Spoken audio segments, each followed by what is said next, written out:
बिस्मिल्लाहिर्रहमानिर्रहीम। अस्सलाम वालेकुम नाज़रीन, फरवाज एनवी न्यूज़ के प्लेटफॉर्म से मैं आपका मेज़बान नवाज़ भुट्टो आपकी खिदमत में हाजिर।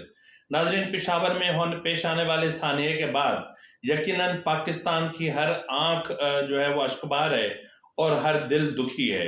यकीनन दुख होना भी चाहिए कि हमने 80,000 इंसानी जिंदगियों की कुर्बानी देकर, यानी 80,000 शहादतें देकर हमने क्या पाया। बहुत सारे सवाल हैं जो जवाब तलब हैं। जवाब किससे मांगे? इमरान खान से मांगे कि जिसने नेशनल एक्शन प्लान को ख़त्म कर दिया, जिसने नेक्टा जैसे इदारे को जो है वो गैर फाल कर दिया और सीटीडी जैसे इदारे गैर फाल रहे। अब जिस कौम ने दहशतगर्दी से निजात पाने के लिए रद्दुल फसाद और ज़रबे अज़्ब जैसे ऑपरेशन किए और उस पर अरबों रुपए के अखराजात का सामना हमें करना पड़ा या अखराजात किए, लेकिन उसका नतीजा आज ये है कि इमरान खान और उसके जो हेडमास्टर थे यानी जनरल फैज़ हमीद, उन्होंने तालिबान को अपनी गोद में बिठाया और गोद में बिठाकर उनको ले आए और आज ये सिचुएशन है कि खैबर पख्तूनख्वा में जिंदगियां महफूज नहीं है, थाने महफूज नहीं है, लॉ इन्फोर्समेंट एजेंसीज के जवान, उनकी गाड़ियां महफूज नहीं है। किस जगह कहाँ बारूदी सुरंग बिछी हुई है ये कोई नहीं जानता। आज हमने इस वक्त तक 32 शहादतें हो चुकी, 100 से ज्यादा जख्मी हो चुके, शहादतों में इजाफे का अंदेशा है। लेकिन फिर मेरा सवाल वही है कि नेशनल एक्शन प्लान जो 20 नुकात पर मुश्तमिल था, और वो 20 नुकात कौन से थे वो इस वक्त आपकी स्क्रीन पर मौजूद हैं।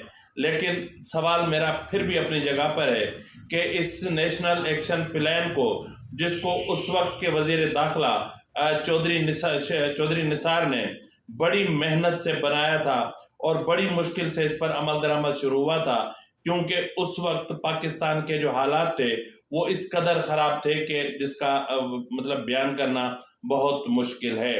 लेकिन सवाल अब भी वहीं पर है कि इमरान खान ने न सिर्फ तालिबान को लेकर आए, बल्कि वो खुद एतराफ़ कर चुके हैं कि जी मैं इतने फाइटर लेकर आया था, इतने तालिबान लेकर आए थे हम लोग और उनमें इतने फाइटर थे।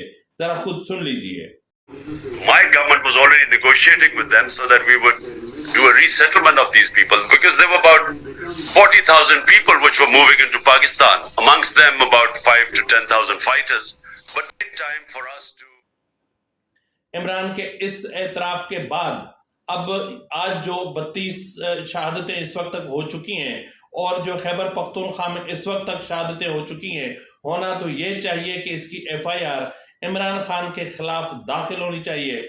यानी इतनी सारी शहादतें इतने अरसे से, यानी पिछले 10 साल से खैबर पख्तूनख्वा में इमरान खान की हुकूमत थी और इमरान खान की हुकूमत ने खैबर पख्तूनख्वा के बच्चे बच्चे को मकरूज कर दिया और इतना कर्ज चढ़ा लिया कि अब जो भी हुकूमत नई आएगी, अवल तो उसको मतलब निस्फ जो उसका टेन्यूर होगा वो तो उसको कर्ज उतारने में पूरा होगा, तो फिर जो डेवलपमेंट प्रोजेक्ट्स हैं वो कहाँ पर होंगे।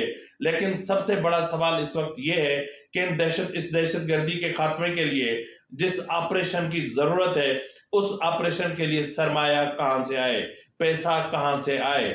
घूम फिर के बात फिर वही मईशत पे आती है।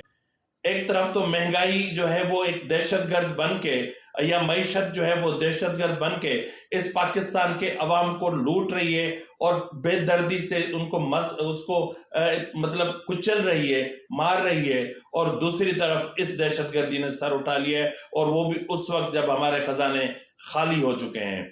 अब बुनियादी जो नुक्ता आता है किसी भी मामले पर, वो आता है मईशत का। यानी जिस मुल्क की मईशत मुस्तहकम होती है वहाँ हर चीज़ ठीक होती है, लेकिन मसला ये है कि जहाँ निज़ाम अदल जो है वो मसावी न रहे और जहाँ हुकूमत जो है वो और इस्टेब्लिशमेंट यानी आर्मी इस्टेब्लिशमेंट के गठजोड़ से दहशतगर्दों को, यानी वो दहशतगर्द जिनको सजाएं सुनाई जा चुकी हों, उनको जेलों से रिहा कर दिया जाए। मतलब इस वक्त आप स्क्रीन पर देख सकते हैं कि कितने दहशतगर्द इमरान खान ने TTP के रिहा किए और आप ये भी देख सकते हैं कि 2017 से 2020 तक पाकिस्तान ने जो ऑपरेशंस किए यानी रद्दुल फसाद, उसमें कितने ऑपरेशन हुए, कितनी कार्रवाइयां हुई, लेकिन नतीजा ये है कि आज फिर दहशतगर्द हमारे सरों पर नाच रहे हैं। लेकिन हमारे पास जो है वो उनसे नमर्द आजमा होने के लिए हमारे पास कुछ नहीं है। हम सिर्फ सब्र कर सकते हैं, उम्मीद रख सकते हैं कि कहीं से कोई हमारी मदद मिले। और मैं एक सवाल ये भी पूछता हूं कि इस मुल्क की इस्टेब्लिशमेंट से कि आपको अफगान तालिबान के साथ दोस्ती करके, अफगान तालिबान को गोद में बिठा के, अफगान तालिबान की इस हद तक उनकी मदद करके, अफगान तालिबान की मुकम्मल सपोर्ट करके आज आपको मिला क्या? यही मिला कि अफगान सरजमीन पाकिस्तान के खिलाफ इस्तेमाल हो रही है। यही मिला कि जो है वो अफगान सरजमीन से दहशतगर्द जो है वो बॉर्डर क्रॉस करके आते हैं और यहाँ दहशतगर्दी करते हैं और यहाँ पे इंसानी जिंदगियां लेते हैं, हमारे जवानों को शहीद करते हैं और फिर वापस चले जाते हैं। मतलब अब क्या किसी सीरियस सतह पर यहाँ तक कि काबुल में पाकिस्तान के सफारत खाने पर दहशतगर्द हमला कर देते हैं, लेकिन हम उस तरह का रद्द-ए-अमल नहीं देते जितना दिया जाना चाहिए था। जोर है तो सिर्फ इस बात पर है कि जो है वो तालिबान को दुनिया एक्सेप्ट करे। मैं तो कहता हूं कि दुनिया को चाहिए कि तालिबान को मुस्तकिल तौर पर मुस्तरद कर दे। आलमी बरादरी अफगानिस्तान को, अफगान तालिबान हुकूमत को इस तरह जो है वो मुस्तरद करे कि एक एक पैसे के लिए तरसें, ताकि इनको पता चले कि दहशतगर्दी क्या होती है और दहशतगर्द किस तरह होते हैं। और इस दूसरी इस्टेब्लिशमेंट के कांधों पर बैठकर जब आप इक़्तिदार में आते हैं तो उसी मुल्क के लोगों को मारते हैं जिस मुल्क के लोगों ने आपकी मेहमान नवाजी की होती है। बरसों आपको मुहाजिर कैंपों में रखकर आपका पेट भरा, आपका तन ढांपा। शर्म आनी चाहिए जो है वो इन तालिबान को, एक नमक हरामों को, कि जो पाकिस्तान में रहते हैं, खाते हैं और फिर हम ही पर वार करते हैं। तो बहरहाल इशू ये नहीं है इस वक्त कि क्या हो सकता है, लेकिन मसला ये है कि पाकिस्तान की मैशत इस नहज पर पहुंची कैसे। मुख्तसर से आदाद शुमार हैं, ज़रा आप देख लीजिएगा और उसकी कुछ चीज़ें भी स्क्रीन पर आएंगी, ज़रा उन पर भी मुलाहिजा कीजिएगा।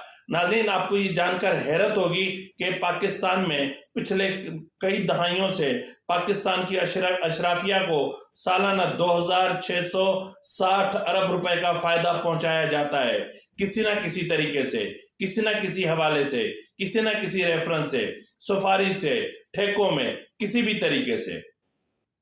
इतना फायदा यानी 2660 अरब रुपए। इसके अलावा जो अगर हम बैरूनी कर्जे की बात करते हैं तो बैरूनी कर्जा 2018 में 90 अरब डॉलर था, यानी 90 अरब डॉलर 2018 में। मुझे याद है कि नवाज शरीफ ने कहा था कि हमने IMF की बेड़ियां अपने पांव से निकाल कर फेंक दी, लेकिन आज जब 2022 में इमरान खान ने जो है वो इक़्तिदार छोड़ा या उससे छुड़वाया गया, तो उस वक्त पाकिस्तान का जो बैरूनी कर्जा था वो 130 अरब डॉलर हो चुका था। यानी जो 90 अरब डॉलर था वो 130 अरब डॉलर हो चुका था, यानी 40 अरब डॉलर का कर्जा इमरान खान ने लिया, लेकिन लिया तो गया कहां? अगर 40 अरब डॉलर लिया होता, पाकिस्तान की तरक्की पे खर्च हुआ होता, किसी ऐसे उन प्रोजेक्ट्स पे खर्च हुआ होता जहां से आज हम अर्न करके ये कर्ज उतारने की पोजीशन में होते, लेकिन सवाल फिर भी वहीं पर है कि ये 40 अरब डॉलर गया कहां? ये सवाल है और पूछना चाहिए। नाज़रीन, जो है वो बहरिया टाउन कराची, मलिक रियाज ने जुल्म किया, लोगों के गांव उजाड़े, देहात उजाड़े, तारीखी मकामात को उजाड़ दिया, बर्बाद कर दिया, बिल्डोज कर दिया। लोगों पे जो है वो ATC के इसी राव अनवार को इस्तेमाल करते हुए ATC के मुकदमात बनवाए, लोगों को की जानें ली, कत्ल किया लोगों को, उनको गिरफ्तार किया, उनको सजाएं दिलवाई। और ये जमीन के हवाले से गैर आईनी तौर पर असेंबली में अपना कानून साजी की गई मलिक डेवलपमेंट अथॉरिटी की, और लो कास्ट हाउसिंग स्कीम के नाम पर मलिक रियाज को बहरिया टाउन की ये जमीन दी गई, लेकिन जब इसकी सरकारी रेट लगा तो उसकी बुनियाद पर सुप्रीम कोर्ट ने मलिक रियाज को 500 अरब रुपए का जुर्माना किया। 500 अरब, लेकिन वो कहाँ है? कोई पूछ सकता है? 500 अरब रुपए अगर मिल जाते तो क्या सिंध के अवाम या जिन्होंने अपनी जिंदगियां दी, कुर्बानी दी, अपनी जमीन दी, क्या उन लोगों की जिंदगी नहीं बदली जा सकती थी? लेकिन बदकिस्मती हमारी ये है कि इमरान खान के दौर में 50 अरब रुपए यानी 190 मिलियन पाउंड जो बरतानिया इलीगल ट्रांजैक्शन की थी मलिक रियाज ने, वो पकड़ी गई। और वो जब 50 अरब रुपए वापस भेजे गए तो इसी इमरान खान ने पिंकी पीरनी के हुक्म पर, क्योंकि पिंकी पीरनी का जो सुपर मुर्शिद था यानी जो ISI का मेजर था, उसने हुक्म किया था कि ये पैसे फौरन मलिक रियाज को दे दो। नतीजे में वो 50 अरब रुपए मलिक रियाज को दे दिए गए। अंगूठियां ली, हार लिए, जेवरात लिए, गाड़ियां ली, बैंक बैलेंस लिए, जमीन ली, पता नहीं कितना फायदा लिया, लेकिन मतलब ये है कि वो 50 अरब रुपए भी जो आने थे वो भी गए। यहाँ कितने लोग हैं जो प्राइवेट जेट रखते हैं? किसी ने उनसे पूछा है, यानी प्राइवेट जहाज रखते हैं, किसी ने उनसे पूछा है कि वो टैक्स कितना देते हैं? किसी ने उनकी मिल्कियतों का सही तरीके से, लेकिन चूंकि वो उनका जो ताल्लुक है वो पार्लियामेंट में बैठे हुए उन लोगों से है जो इन माफियाओं की सरपरस्ती करते हैं, तो फिर यकीनन इनसे कोई नहीं पूछेगा। कोई नहीं पूछेगा मलिक रियाज से, कोई नहीं पूछेगा जहांगीर तरीन से, कोई नहीं पूछेगा अलीम खान से। इस तरह कई लोग हैं, हजारों लोग हैं पाकिस्तान में जो अपने आप में टाइकोन है, ट्रिलियन रुपीस की प्रॉपर्टीज रखते हैं, कोई नहीं पूछेगा उनसे। जो मिलियन रुपीस की जो है वो प्रॉपर्टी रखते हैं, और वो फौजी अफसरान जो सरहदों पर तैनात थे, और उन्होंने न सिर्फ डॉलर की स्मगलिंग से वो पैसा कमाया, बल्कि उन्होंने गंदम की स्मगलिंग से पैसा कमाया, यूरिया की स्मगलिंग से पैसा कमाया, लेकिन उनसे कोई पूछने वाला नहीं है, कोई नहीं पूछेगा उनसे। नाज़रीन, अब आपको थोड़ी सी हैरत होगी कि हम हर साल क्या करते हैं, यानी हम जो बाहैसियत कौम, हम हर साल क्या करते हैं? हम हर साल 400 अरब रुपए की 200 mm CFO गैस चोरी करते हैं। कितने की? 400 अरब की, 400 अरब रुपए की हम गैस चोरी करते हैं सालाना। और हर साल हम 90 अरब रुपए की 30 अरब यूनिट बिजली चोरी करते हैं। फिर भी हम कहते हैं कि हम गरीब हैं, फिर भी हम कहते हैं कि हमारे साथ जुल्म हो रहा है, महंगाई का तूफान आ गया है, मईशत हमारी डूब रही है। हर साल PIA को 60 अरब रुपए दिए जाते हैं। क्यों भाई? कभी PIA ने आपको वापस 1 अरब भी दिया है? 1 करोड़ भी दिया है?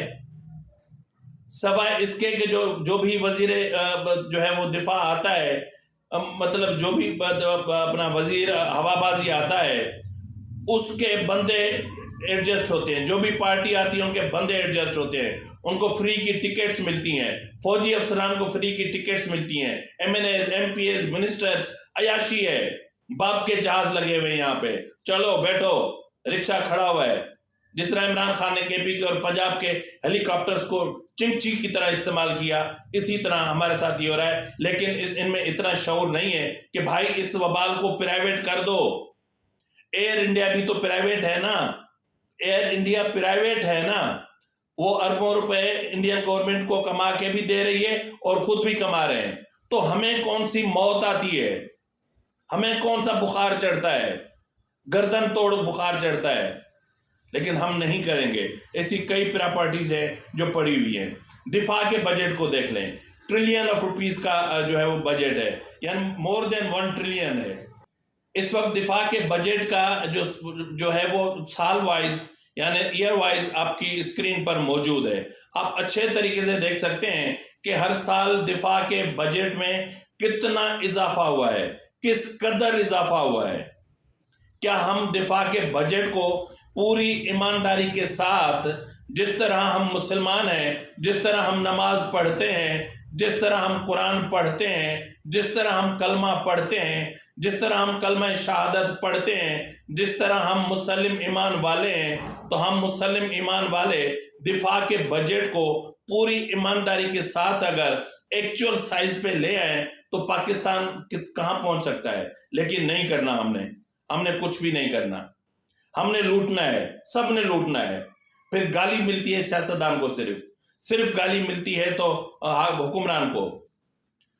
भाई आप सब जब नीचे से चोरी चल रही है तो ऊपर वालों का, फिर उनका तो अब आईनी और शरई हक बनता है कि वो दबा के करप्शन करें। आई एम सॉरी, आज मैं बहुत जज्बाती हो गया हूं, क्योंकि खैबर अपना पेशावर में जो सानिया हुआ है उसमें जो पुलिस के जवान जिस तरह शहीद हुए हैं, जिस तरह आम शहरी शहीद हुए हैं, जिस तरह राह चलती है खातून शहीद हुई है, मैं इस पर बहुत दुखी हूं और मैं बहुत गुस्से में भी हूं कि हमने इतने अरब रुपए ज़रबे अज़ब और रद्दुल फसाद पे खर्च कर दिए, लेकिन हमें 80,000 जिंदगियां भी दी, 80,000 इंसानी जिंदगियों की कुर्बानी भी दी। लेकिन इमरान खान ने हमारी इन तमाम कुर्बानियों पर पानी फेर के और हमारे पेट काट काट के जिस तरह टैक्स आम आदमी देता है उस पे पानी फेर के, और टीटीपी और तहरीक तालिबान, पता नहीं कितनी ये इनकी दहशतगर्द विंग्स हैं। हैरत होती है कि उनको गुड तालिबान और बेड तालिबान, फिर फैज हमीद साहब उनके साथ खुफिया मुज़ाकरात होते हैं, फिर उनसे खुफिया मुआहदे होते हैं, फिर मुआहदों पे दस्तखत होते हैं। यार कुछ तो खुदा का खौफ करो, रहम करो इस मुल्क पे, खुदारा इस मुल्क पे रहम करो। बहुत लूट लिया, बहुत लूट चुका ये पाकिस्तान है, ये पाकिस्तान है, किसी गरीब की बेवा नहीं है जो मर गया हो, बीवी छोड़ गया हो पीछे। और आपको पता है, अब मैं क्या लफ्ज बोलूं, मैं इससे ज्यादा कोई और लफ्ज नहीं बोल सकता। गरीब की बीवी तो सबकी जोरू होती है ना भाई। अब सुन लो, पाकिस्तान के साथ ऐसा आशर मत करो। पाकिस्तान अल्लाह की नेमत है, रहमत है। और इस वक्त मुझे chief of army staff general Asim Munir से उम्मीद है कि वो आले रसूल में से हैं, सैयद हैं, और वो ईमानदार हैं, नेक हैं, हाफिज कुरान हैं। मैं समझता हूं कि कम से कम अगर वो ये चीखो पुकार हमारी सुन सकते हैं, और अगर अपना पेशावर में मस्जिद में बहते लहू को देख सकते हैं, वहां जले हुए और बिखरे हुए कुरान करीम के पुर्जों को, टुकड़ों को, कागज के टुकड़ों को देख सकते हैं, उनमें इतनी हिम्मत है कि वो इंसानी गोश्त के लोथड़े देख सकते हैं, वो चीखो पुकार देख सकते हैं उनकी कि जिनके प्यारे मारे गए। तो उसके बाद भी अगर उनको जो है वो डिफेंस के बजट को एक्चुअल साइज में नहीं ले आते, तो फिर मैं कुछ नहीं कह सकता, सिर्फ इतना ही कह सकता हूँ।